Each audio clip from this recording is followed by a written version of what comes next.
Hey everybody. Okay, so somebody gave me a great suggestion, giving the first 10 seconds, giving us an overview so they can decide if it's worthwhile or not. So let me give you a quick overview about some of the things we're going to cover in today's. First of all, what we're going to talk about is pricing. Okay, how to determine price. That's number one. Number two, we're going to talk about MAO, maximum allowable offer theory, and how you can get yourself into a whole lot of trouble and lose a lot of money by using the maximum allowable offer. And then, of course, the third point that I want to cover will be an alternative, if you will, to maximum allowable theory. Okay, so if for some reason you're a little bit experienced, you don't necessarily have to worry about watching this video because you're already pretty good at pricing. But if you're new, then this will give you a little bit of an overview, I think, that will help. So let's see if we can go ahead and move forward and keep it kind of quick, okay? So what we talked about so far, we talked about the 20 skills that you needed to have. The first thing we talked about was your time management, how you wanted to keep an idea on what you're doing. The second thing we talked about was prospecting or lead generation. All the marketing that you're doing, yellow letters, bandit signs, whatever it is, the marketing that you do to get the business to you. That was the prospecting and how to do that. Then we talked about your past clients and center of influence, how to go ahead and get these people to, be in a list that you can work with and get business. I gave you an actual script of what you could say to those people to get business from them. Why? Because they like, know, and trust you. Why spend thousands trying to get people you don't know when you have people who you do know, who do trust you to do business with you? That was a good way to go about it. Next, we talked about the importance of pre-qualification, making sure that all the parties are going to be there. Everybody understands what you're talking about when you come over there. You're not talking about paying retail. You're motivated, they're motivated, all the pre-qualification steps. So then we talked about, lead follow-up and my super expensive lead follow-up system, 3x5 cards, call them up, got to stalk them until you get, within 7 days.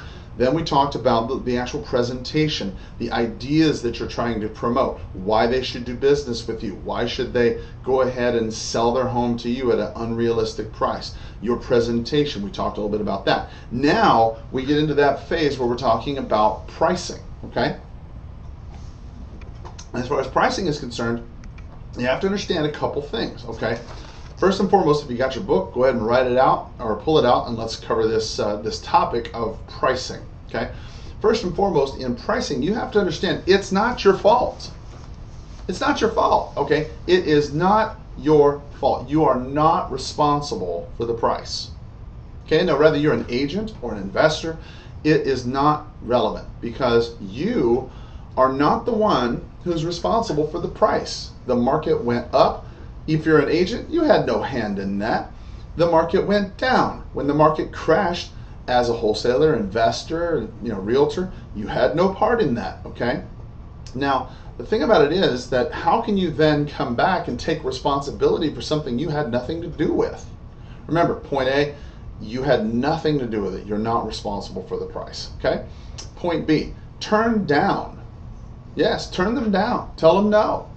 I'm sorry, if you feel like their motivation is not where it needs to be, and you feel like the price is not where it needs to be, okay, turn it down, all right? Because you don't have to win every time. You just have to win some of the time. What I like to tell my agents when they're considering trying to take a listing and they're not sure about price, this is what I tell them and I'll share it with you, okay? If their motivation is high, okay, super high motivation, they got a death in the family, they're moving, whatever, then the price can be a little high, depending on the terms, okay? If for some reason their motivation is low, you cannot have a high price.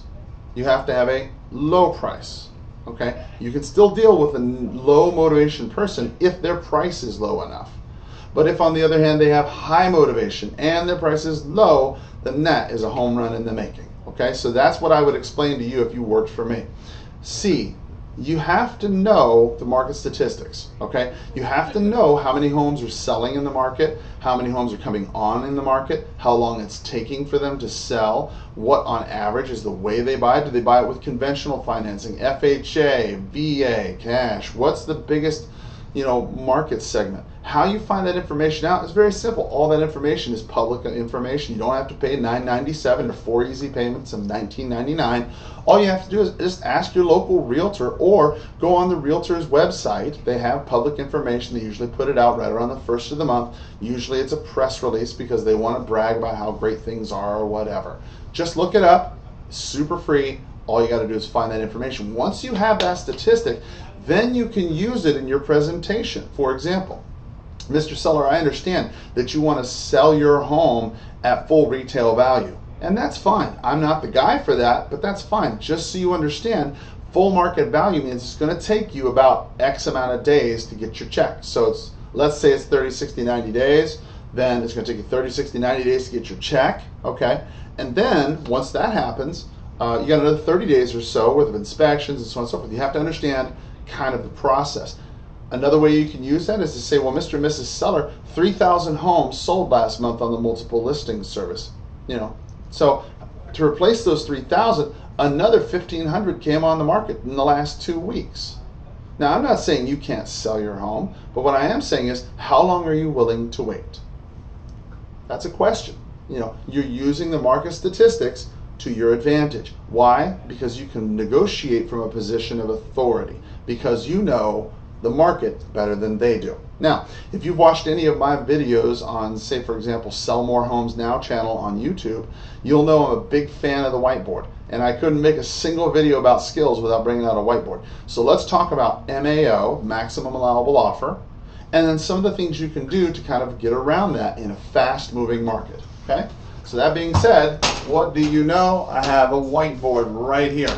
So let's talk about it. Okay? The first thing I want you to understand about MAO, okay? MAO, Maximum Allowable Offer, is primarily what's taught to you in school, okay? Or taught to you in some of the courses that you may read or whatever. And that's all fine and good, but the problem with Maximum Allowable Offer, the idea, where did this 65 or 70% come from? It came from people wanting to do hard money loans or things of that nature. If they needed to get a hard money loan, they needed to have 30% down, they needed to have a little equity. That's where that came from. The rehabbers that tend to do this, okay, rehab buyers, they want to stick to that. And that's fine, there's no problem. The problem with a rehab buyer is there's a whole lot more people who will pay more than there are this, okay? It's like going back to that Barbie doll thing. If my daughter says she wants a Barbie doll for Christmas, she'll take, that's what she wants. That's her Christmas list. That's what she wants. But she'll take this come December. Why? Because when she has a choice sometimes, if that's the only thing that's available, then that's what she'll take. Okay? So, going over MAO. $100,000 house times 65% of value gives you $65,000 minus repairs, let's say, are $10,000. That gives you $55,000 worth of an offer price. Then minus whatever you want, say $510. That gives you the maximum allowable offer of $50,000. Now, you walk into a realtor with an offer bot or some nonsense. You didn't build rapport, and you go in there with a $100,000 listing with your $10 earnest money or your dollar earnest money or whatever, and you submit $50,000 because that is what it's worth to you. That will never happen. Okay, never say never. Yeah, it probably happens. Okay, don't troll me, but by and large, I think you would agree with me that for the most part, people are going to laugh at you, and generally they do. That's why they want to punch you in the throat when you are at their house. They just got done dumping in a gazillion dollars, and to you, you come in with that. That's of course why they want to karate chop you, okay? Now, MAO Reloaded, you may have heard me say something about that. What MAO Reloaded is simply all about is just a catchy way to describe maximum allowable offer, but reloaded, re-examined. If you look at, for example, the higher their motivation, okay, sometimes it's a process. People have to understand the market. They think it's worth, 50, 60 grand or whatever, but you got to have a contract. If without a contract, you have nothing to negotiate, okay? You can renegotiate during the inspection period. It is your right. Yes, you said you would take it as is, but there's a lot of things you didn't know. You know, when you came through, how could you know about a sex offender that lives in the area? How could you know about, you know, potential mold or sewer problems or gas problems, electric problems? How could you know? You couldn't know. So to think that you're going to make this offer and then stick to your guns because you are a man or a woman of your word or whatever is ludicrous. Nobody does that. Nobody does that. Nobody does that. Who does that? Nobody does that. Everybody in a fast rising market, they get it under contract with a highly motivated seller, they renegotiate during the inspection period, and then they sell to the end use buyer. Okay? Now, how do you renegotiate during the inspection period? All right. Quite simply, the easiest, hands down, fastest way I know how to do it, you could go out and get all of those, you know, inspections and whatnot yourself, okay? That will take you an incredible amount of time. Remember, this is a time-oriented business. The faster you get things in, the faster you get them out, the faster you get paid, the faster everybody's happy. So, for you to go out and start getting inspection bids and so on and so forth, sometimes is a little bit hard to do. Now, by and large, I'm not saying throw out MAO and all of that. I'm not saying that. But what I am saying is, in a fast-moving market, you have to be flexible. And you can't go with these rules, 65, 70%, this percent, that percent, because it doesn't take into account a lot of other factors like motivation, price, location, all these other things. How do you know what a house is worth? How do you determine what the price is? Now let me tell you a real honest fact. Real honest fact is most realtors don't know. They don't. We have ideas about what we think it should sell for, obviously through MLS. You can go out and get an appraisal, and the appraisal will tell you one thing. But at the end of the day, on a cash transaction, what is the thing, hands down, that determines what price will be? It's what a willing seller is willing to take, and a willing buyer is willing to pay. As an outsider, you know, you don't really know what that buyer is going to take, but you know that they're motivated. Okay?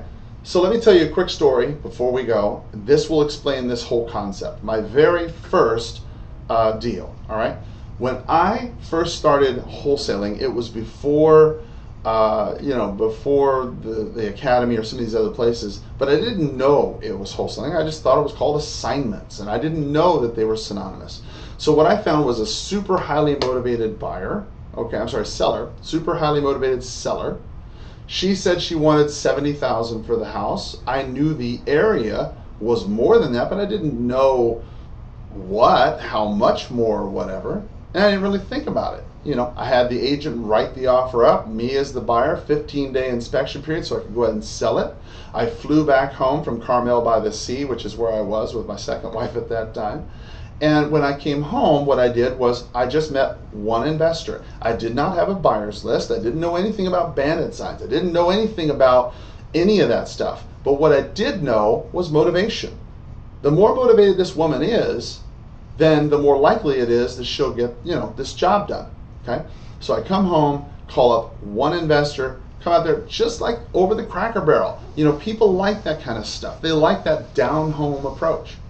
So I said, well, I got this house, you know, and I've got it in my head, you know, I've already got it locked up for 70 grand.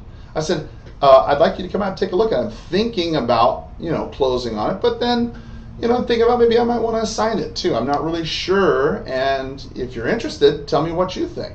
You know, maybe I'll just assign it to you. Seems innocuous enough. You don't think anything about it. It's no presentation or I'm going to, you know, you got to pay me an assignment fee or anything like that. I didn't overthink it. You know, I had a right to a house that I was selling. How much is it worth to you? That was all the question was. He says, sure, I'll come out and take a look at it. So he drives out there, takes a look at the property, says, wow, Carl, it's pretty cool. How much are you thinking? I said, well, gosh, you know, I'm thinking 80,000. I don't know. I don't know what MAO is. I don't know what marketing is or whatever, but I know motivation. He says, well, I can't give you that, but I can give you 75. I said, well, because you're my friend, they'll tell you what. I'll give it to you for 77. He says, no problem. I didn't even do a $2,500 non-refundable. I didn't know about all these extra contracts. All I did was add an addendum to the regular 9-page Arizona contract. The buyer is now assigning his rights. to Joe Blow, whatever. And I even actually had the seller disclose it, or the seller, sign it, because the seller saw that I was assigning it over to this guy for like $7,000 more. They didn't care. Why? Because their motivation was high. The seller signed the property, signed the contract. Did she have to sign that assignment? No, absolutely not. That just goes to show you how stupid I was. I didn't know the difference. So here's the thing, okay? And this is why, if you stuck in here this long, here's the bonus. With a realtor mind, with a wholesaler mind, I made a lot of money. But what I've discovered is that when you add the extra element, the motivation of both the buyer and the seller, then you can get away and do a whole lot more. The buyer, end-use buyer, knew that I was making $7,000 on this. He doesn't care. The seller knows I'm making $7,000 on this. I had her sign it. She didn't have to, but she did. She doesn't care. Why? Because I put two of them together. She gets what she wants. He gets what he wants. And here's the beautiful thing. If you started looking at ARV, that home was really only worth maybe $90,000. So if you take the $90,000 and you do this typical ARV formula, had I known what ARV was, if I knew what the rules to the matrix was, the matrix of the wholesaler mind and the matrix of, say, the reseller mind, the real estate agent mind, those rules that you're taught, where are they being taught from? And why? Ask yourself. Had I known those rules, I would never have got this deal or a lot others done. And I've done this repeatedly, time and time and time again, because I understood one thing: motivation. You have to understand motivation and how it relates to price. So that's my idea for pricing property. You guys go out and make a powerful day. Take care. Bye-bye.